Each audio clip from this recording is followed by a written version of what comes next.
I'm at Pikes Peak, making good on a dream of mine and attempting to compete in one of the hardest motorsports events in the world, in a car I built with my team in a few short months. Race officials were less than impressed with the car we showed up with, and my rookie experience commenced. Just getting here has taken almost everything I have, and now I've got to survive race week. I can't put my life on the line and expect to wing it.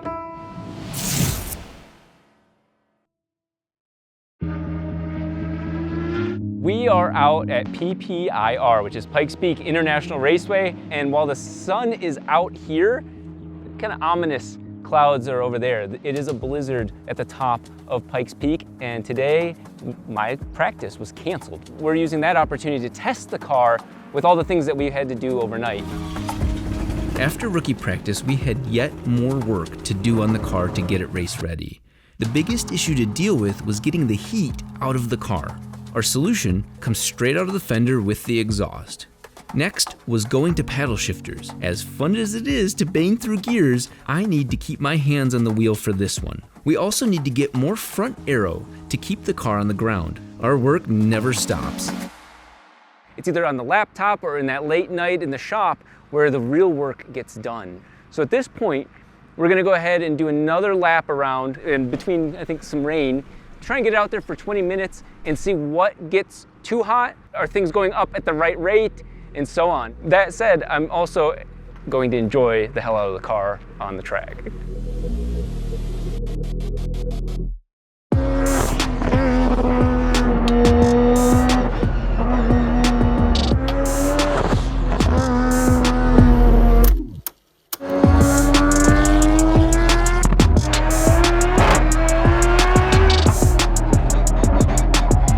I finally have started getting comfortable with the car to feel it at its limit. I can tell you right now, that rear wing is so efficient, that flat bottom is so effective at high speeds over 100 miles an hour. When I go to turn, it's lifting weight off of the front of the car.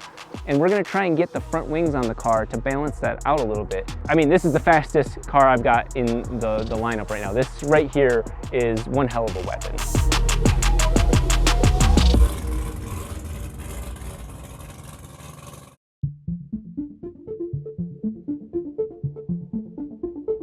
We're up at Devil's Playground, and this is an extremely rare sight, is you get to see the sunrise from the top of the mountain. You can't do that if you're a tourist, only when you're on practice at the hill climb. Look at the weather just changing so rapidly. I'm hoping I get some experience today. The car is very solid, and with how cold and honestly how misty it is, it's gonna be even colder for the car. So at this point, it's about getting shock data and getting familiar with what it really feels like, because the simulator does not simulate those bumps. Yeah, so right now it is 5:30, and actually the driver's meeting should be going on, so I'm gonna go over to the driver's meeting right now. But if that's been delayed and the weather right now, I don't think we'll be able to run, but I'll be able to find out more at the driver's meeting. When it came to the upper section, that was the one that I wanted the most experience with, because the general rule of thumb is that the race is made in the bottom, almost half, and in the top half, you maintain.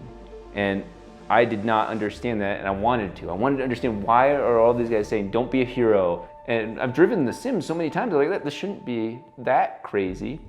Wrong. This half is sinking because the rock's moving a little bit. This part's separated because, heat and cooling every day. That is not a place that a road should be on. They're saying that we might only get one run. Yeah. Let's start unloading. Yeah. Okay, so they're gonna have me go in and ride with one of the safety vehicles. So just, hey, seat time, whether I'm in the driver's seat or not, is still seat time. So hopefully we'll go a little bit faster, because I know the course. That's not my problem. My problem is knowing the real course, the ground. I'm gonna load up into the safety vehicle and go on a little tour. Halfway up the run, sitting as a passenger princess, and even though he was hauling ass in the truck, it's just clear for miles. So if you've driven up this as a tourist, I can tell you already, at double the tourist speed, it's already extremely different. Once we see like 2 or 3 cars line up, you follow the line.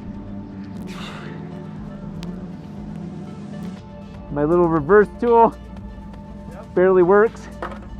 It didn't work earlier.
We hit some nasty, nasty bumps. On one of them, it bounced the car like this, and I felt the steering lock up. Holy shit. And I was like, ah, I got like a wire caught in the thing. No, the belt fell off, and it sheared, and so I drove the rest of the way up with no belt. For multiple reasons, this is very much the scariest section. And I will tell you right now, get the chance to drive up here, go a couple miles an hour faster than you're supposed to, and you'll see what everybody's talking about. Every interview you've ever heard is just survive the top section. I don't want to say I'm terrified because that's going to put me in a whole different mindset. I just don't feel properly equipped to do this at 10/10ths, my 10/10ths. And so I know where the car's limits are. I don't know this road. And you can know your car so well, but on this road, this section from here on, the road leaves you and you're left to deal with that. I got a lot of studying to do, but as scary as it is, that makes it way more fun. Of course, in typical Pikes Peak prep fashion, the moment you go show the car off to people talking about how exciting it is to go up the mountain, it breaks in front of all of them. And while I wasn't driving, the power steering pump, the second one we've just replaced, actually started seizing up. We knew we could get another one because the people that were at FanFest were some of the people who got us the first power steering pump. That landed us here at Under Pressure Performance, which the name couldn't be more accurate because that's exactly what we are. Under pressure and performing on some miracles on this car. So power steering pump's been swapped.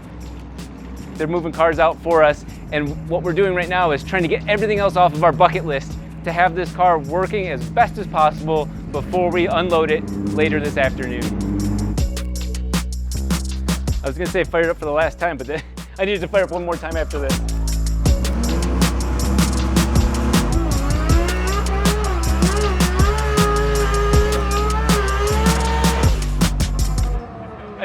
I couldn't get it lined up, so I just needed to line it up. I'm sorry.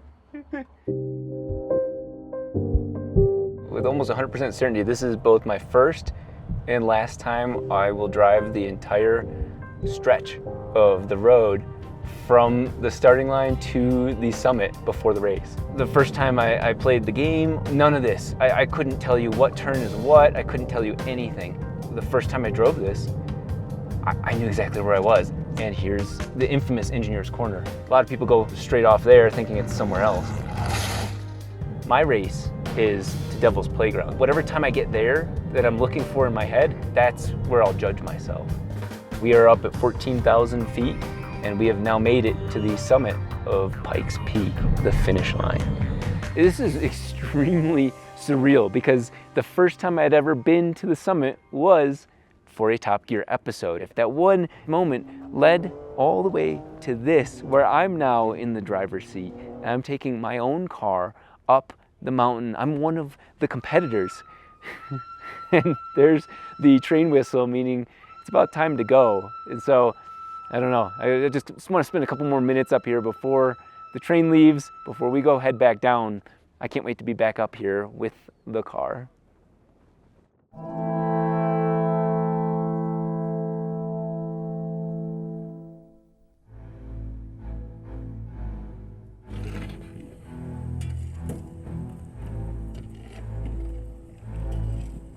Between bouts of losing my sanity, I questioned the very purpose for doing this. Is this worth it? And of course, a lot of the things I do aren't necessarily for a reason. They just feel right. This is something where it's not just, okay, I took a car up Pikes Peak, I made it to the top. That's not why I'm doing it. It's this whole, like, my identity. It is tied so heavily into this. Dude, Rob, you're nuts. I'm so excited to see you go on. You're gonna do great. Hell yes. No offense. When I've seen your car, I've kind of gone, okay, yes, this is a hunk of no, this is a home build. Yes, that you have obviously refined and refined and refined. It's memorable. This is the only rotary this year, and there's for good reason. It's not easy. I love the kind of rudimentary element where you've got everything accessible, because I've been with some of the bigger teams. It's so slick. and it's so straight, and there's a person for every single job. Yes. And then this is your guys, Yes. all diving. My important bone to pick with the world is that anybody can get to this level. I want to show people that even this guy that you saw like having a really hard time doing all the wrong things, coasting and all that, can learn and take on one of the most intense hill climbs ever. But do you know all the racers here only care that you've made it here? Yes. They don't care what time you do. All of the other racers in this paddock are going, don't care, you're one of us, you're here. The fun thing the other teams have told me, they love to see somebody challenge the status quo. I think you'll be fine. I promise you, it will be the best thing you've ever done. Be Yes. safe, be fast, go well. Thank you so much. As busy as that car is, you guys don't have sprayers now? Yeah, we do. No pun intended, but mad respect to Mad Mike and his team. I know I have it in me. When I say this, I mean it with full conviction. I could break his record. The data is there that if I just had made it to testing 2 weeks ago, I would have enough experience to break his record. 10:34 is fast. You've got about 5 minutes. Right here, you want to get boosted real quick? Yeah. With no more time left, That's good. I took my place in the staging box, ready to attempt one of the biggest challenges of my life.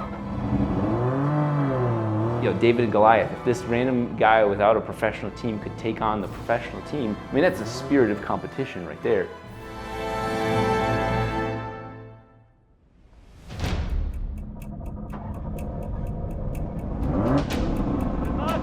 Okay.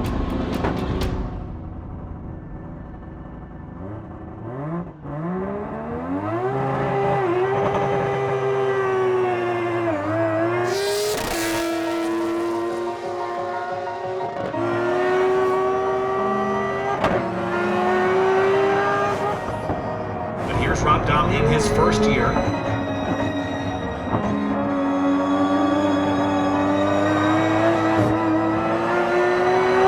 I'm sure he's going to get up there. He's looking good so far.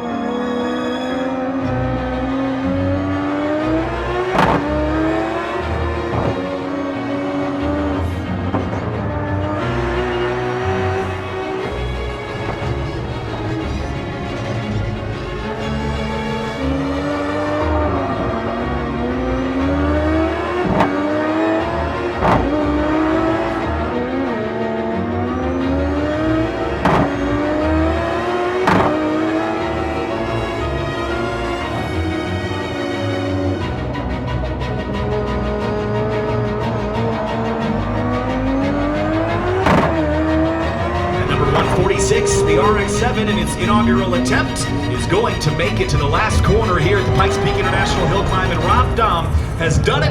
He has finished the Pikes Peak International Hill Climb. Holy no.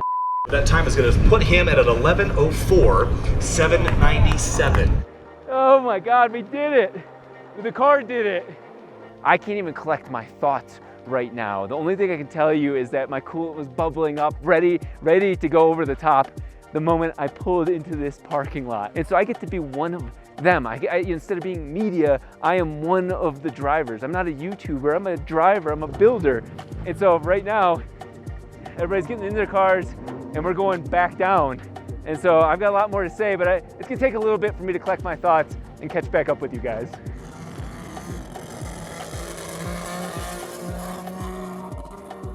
This entire situation, I put all my eggs into one basket for the last 6 months with the efforts of making a mark, with the efforts of surprising people that I could do something with the car and as a driver, and I did. People can sit here and go, okay, if Rob Dahm, a YouTuber, a host on Top Gear, who has no driving experience can go and do this, then anybody can. I want to point that out. I didn't come from a family that is ultra wealthy, and I started with racing karts when I was young. I wasn't even into racing cars. I was into building them, and so it's proof that anybody can learn that skill. And that's probably the biggest takeaway for me for this is one of the most dangerous races in the world, and somebody like me could do it and survive.